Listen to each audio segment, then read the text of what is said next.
So righty. What are we so looking at here's the here? cute. So here's the cute opening hand. I hope Pratt goes for this play of you can play exploit and you can plunder Savior the Meek very safely. I believe the deck doesn't have hard influence requirements at least until like turn 7. So making that Justice Sigil is not even that much of a downside here. So I hope we see it because I think it's a very cool play. The possibility of just plundering away your Savior of the Meek while still getting the 1/1 for free. So that's what I'm hoping for from this opening hand. Alrighty, But let's. solid opening hand from Prack. Removal spells, card draw, exploit for hand attack. Let's tell the players they are good to go. Irontide taking a quick mulligan here. Looks like they've got 3 Justice. Oh, they're going to go down to 6. They didn't like that Oof. last hand, but they're going to go to a 6 with 3 depleted power, 3 symbols, Speaking Circle, Svetya, and Anya here. So that Anya's got to go a long way with this to get to this Speaking Circle and Svetya. Seeing Speaking Circle can be very powerful, although I believe that did Daryl ever fix the Expedition Challenge thing with the Speaking Circle? I don't know. I don't believe so. So, for those of you who are unaware, even though these are expedition Ooh, challenges, the I speaking literally like that circle, hand, Prack. we believe the speaking circle can still pull random cards, can still pull throne cards. Although So, we're not sure actually, about actually, that. wait, actually, wait. Did I like that hand? Now that I think about it, I'm trying to think about it again.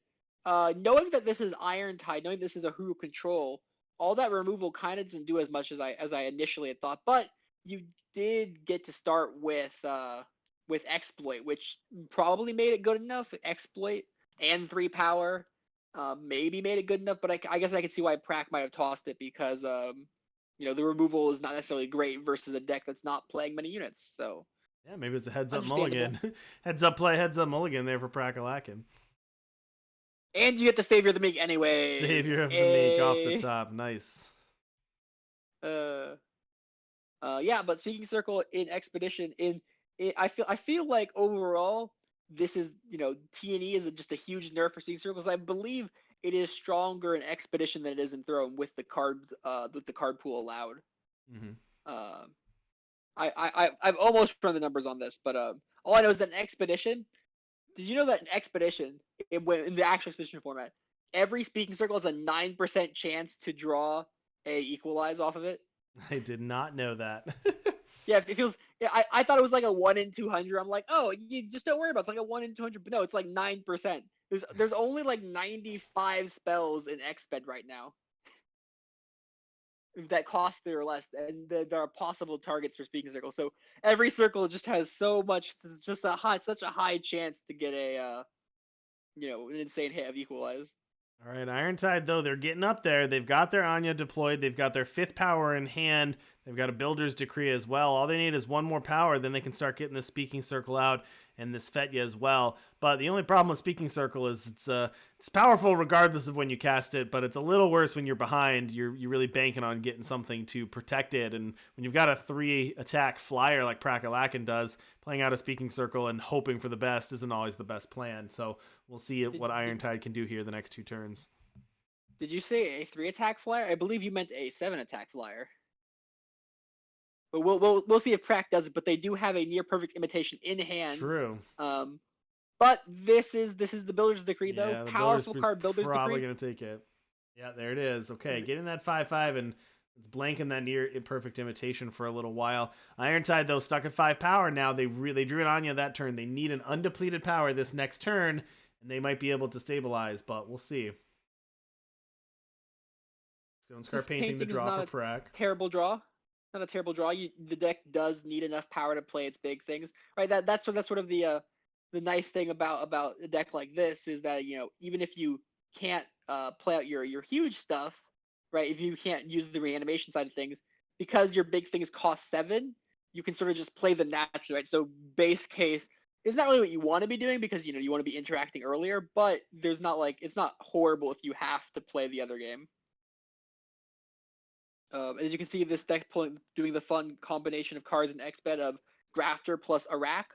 Iraq notably plays 1/1 Grenades with Deadly equal to its attack, but it normally is a 1/3, which is not great for 4. But if you play a Vine Grafter, you can make Iraq get +1/+1 in regen, and suddenly it's a 2/4 flying regen that puts into play 2 1/1 Grenades with Deadly. So it becomes a lot more powerful in the market with Vine Grafter as the way to pull it out.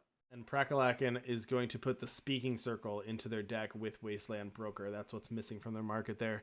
So interesting decision here that that Island's Favor did draw them that Primal Sigil, but now at 6, and this is what I was talking about, you can go for Speaking Circle here, but the problem is you're facing down a Flying Crafty Occultist as well as a Whispering Wind. Not that that has enough attack. You just slam Circle. You gotta slam it home.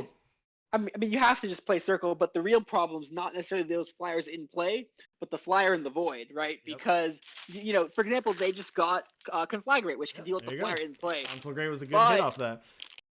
But you can't deal with the flyer in the void, because Near-Perfect Limitations back to being online, the Builder's Decree has expired. Irontide needed it last turn. They decreed, they put some paperwork in your path, you couldn't build your home, but finally you cleared up the paperwork. You finish getting all the red tape out of the way, and you can safely build yourself a new house. Or in this case, a giant 7/7 flyer. So they chose Plague. Yeah, Plague is permanent, right? It's permanent, so it keeps Circle alive. It also turns off Whispering Wind. It does just as good a job on board of keeping Circle alive. Kills a 1/1 in play and turns off Whispering Wind. So I like that better than the Conflagrate because, stopping the Whispering Wind is not irrelevant. But unfortunately, there was the 7/7 that we all knew about, that even Irontide knew about. But you got to make the plays you make. Yep, there you go. And there's that Savior of the Meek. Like you said, that sort of pseudo reanimation there, getting that 7/7 lifesteal here. Now that's a pretty good unit. Irontide, another Speaking Circle off the top. So let's roll the dice again. Although I'm not really sure what you can hit here that's going to answer that 7/7. There's a couple answers. Well, there's a lot. Oh, there's a lot actually. Annihilate, Cast in the Shadow. We have a new card, Storm Hex. You can get Storm Hex. Storm Hex notably is the fast speed for 3 that puts a Permafrost into play. Was that Sandman Agent or was that like Spire Shadows? No, it was Kindle, Opens Technique, and Reap here. So gonna Kindle instead to get 4 more power. All right, I like that. Get the 4 more power from Kindle to bring to Justice out of hand. Nice. Oh, but what a top deck from Prack. Oh yeah, look at that. Vicious Overgrowth going to be able to answer that site. So Irontide just can't stick the Speaking Circle even after hitting what they needed both times. Not going to be able to stick it here. I like that play though, that Bring to getting that extra power. And we saw that Bring to Justice costing 1 instead of 0 made a difference there. So, but being able to use the Kindle, pretty smart heads up play there by Irontide for sure. Yeah, I assume Prax is going to fire off this Vicious Overgrowth. Yeah, I mean, it seems like a pretty Vicious Overgrowth plus even double Grafter to me. I mean, the other thing is that your opponent's board. I mean, maybe he doesn't, but Equalize isn't even that good when once you're playing Anaya, once you're playing 5/5s on the ground. Yeah. Suddenly, Equalize is not quite as good looking because you can't clear the board of everything, which is your goal in life. Yeah, I was actually going to say that last turn that drawing an Equalize off a Speaking Circle is usually pretty good, but when you're playing out mid-range units, it's less good here. But yeah, Svetja's pretty good too, though. Svetja's going to shut off playing all units this turn for Prack.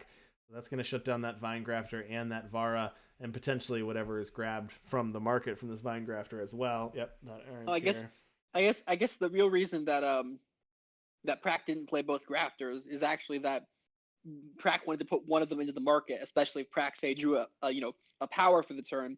Their plan was going to be to Grafter or you possibly just slam Vara, put back a thing and then play a Rack because that does in fact cost 7 power. And does require you to have the power and put a card away. So Irontide could use Equalize not anymore, but I guess they still can. They can use Equalize just as a Mind Rot there if they wanted to and take out those 2 units. Spin to win. Spin to win. No, gonna start with that. This is probably better. Yeah, probably better. This is absolutely better, but we're gonna see it though. We're gonna see spin to win. Trust me. Well, here comes a Bring to Justice off the top, so that'll be able to take care of that Vara. Yeah, there we go.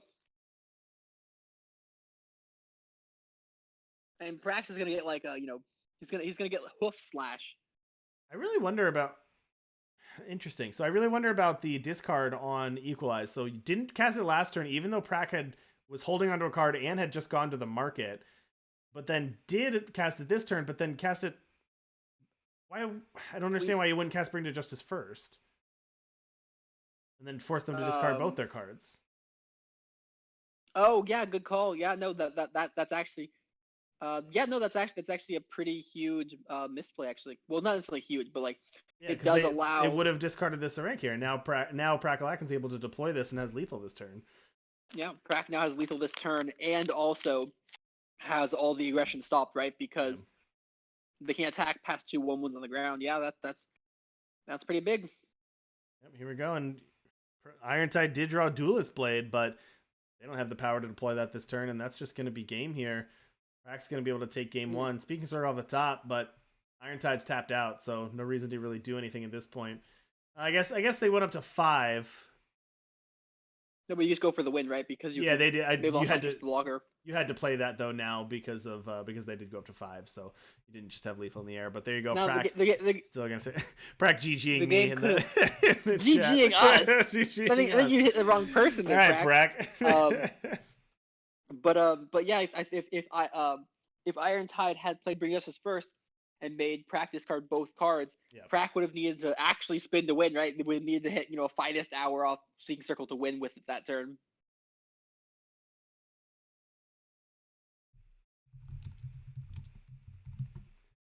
All right, I'll let Prack know that he needs to send that message to Irontide and not to us. Alrighty. All right, so Prackalakin's going to take that one, game one. I like this deck. I mean, this deck, I'm not sure if this is a meme deck or if this is actually competitively viable, but it seems really sweet. At the very least, it seems awesome. So I'm very excited to see more of it. And in the hands of some pretty talented players on Team WSG, I wouldn't be surprised if we do see them go in the late rounds today. All right, updates from your back tables. You've got WSG Auto taking it 2-1 over Parmalee, and you've got I'm Straight taking it over Dromar. Is that 2 more WSGs there taking it down? Yeah, I think so. Just Reanimator. Isomorph would be proud. Right. Isomorph would be like, I'm proud of all this.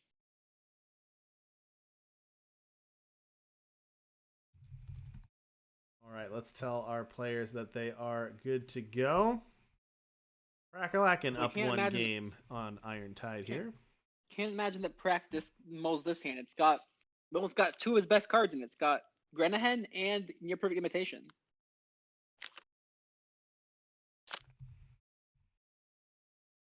Yeah, this has to be exactly when to see as Prack.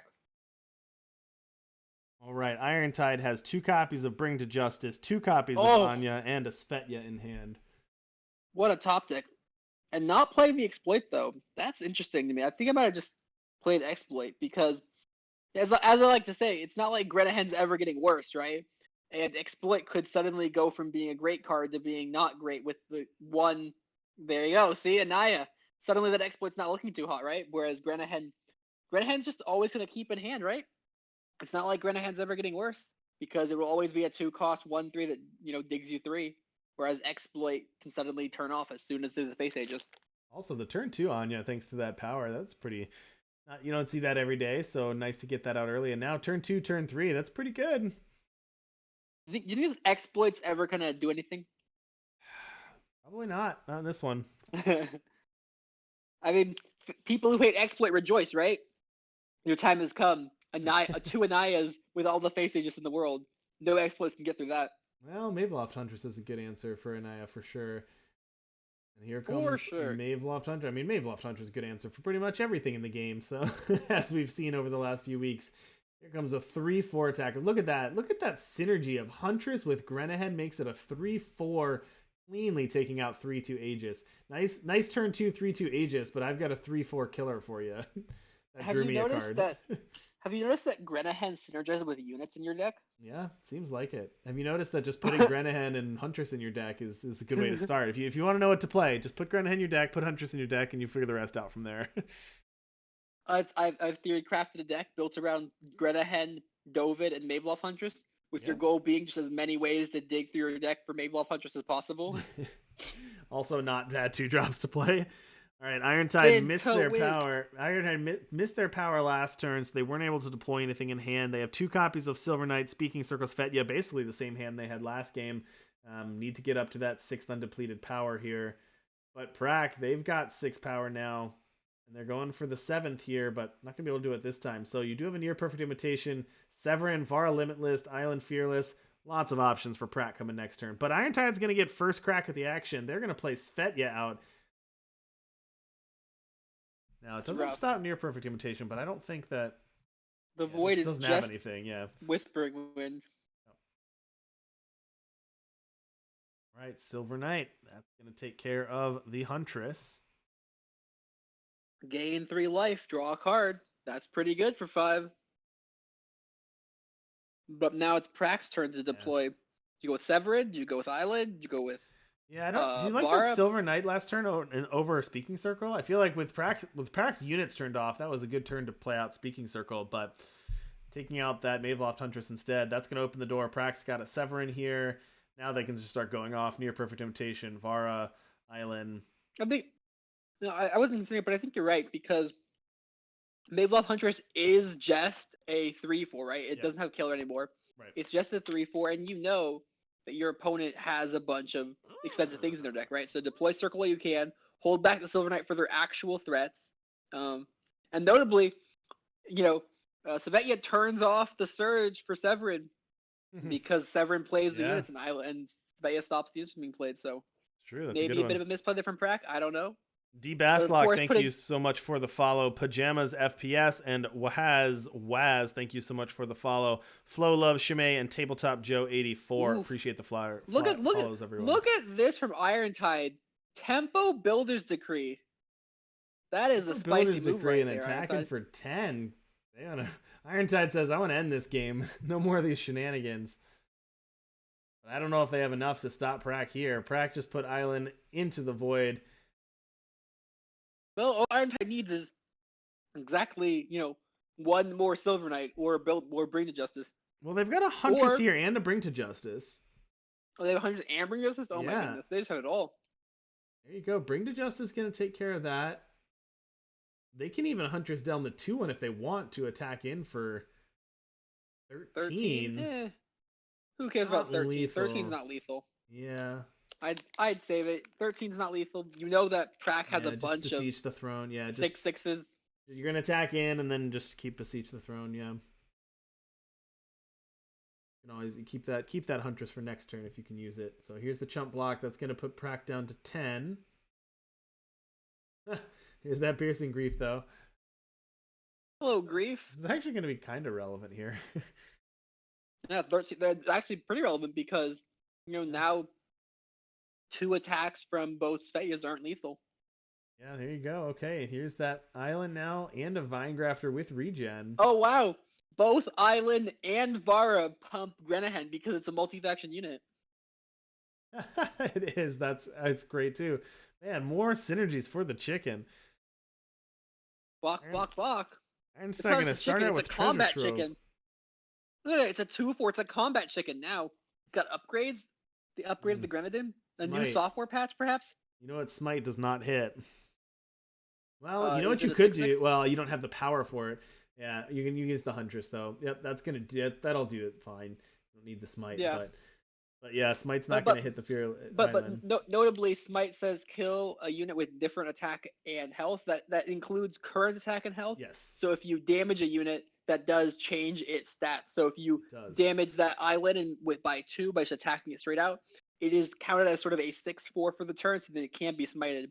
If you were to say attack with Maveloft Huntress on say a Grenahan and make it go from a 1/3 to a 1/1, then it would no longer be smiteable.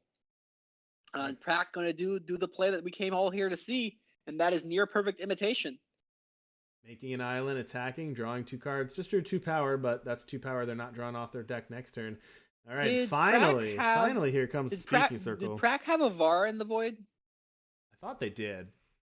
I'm surprised. It's Silence Vara though. Bring That's the what it Justice was. silenced it. Yeah. So I don't know if you caught that on stream, but the Speaking Circle got the enemy player sacrifices a unit with flying spell. Oh, did they? That's fantastic. Yep. With Amplify, yeah. So that's gonna take out Island just then and there. Yeah, I liked it when you could see the agenda before as it was building. I know, but when you got keen eyes, you'd watch out for these things. Really testing your eternal history card knowledge here. What random card can you recognize? No, and you really have to think quickly though, because it goes by real quick. You'd be like, oh, I know what this card looks like. There you It's go. this Black unplayable out the draft common. skies. Yeah, black out the skies. Great hit off of Speaking Circle to take care of that island for 1 power.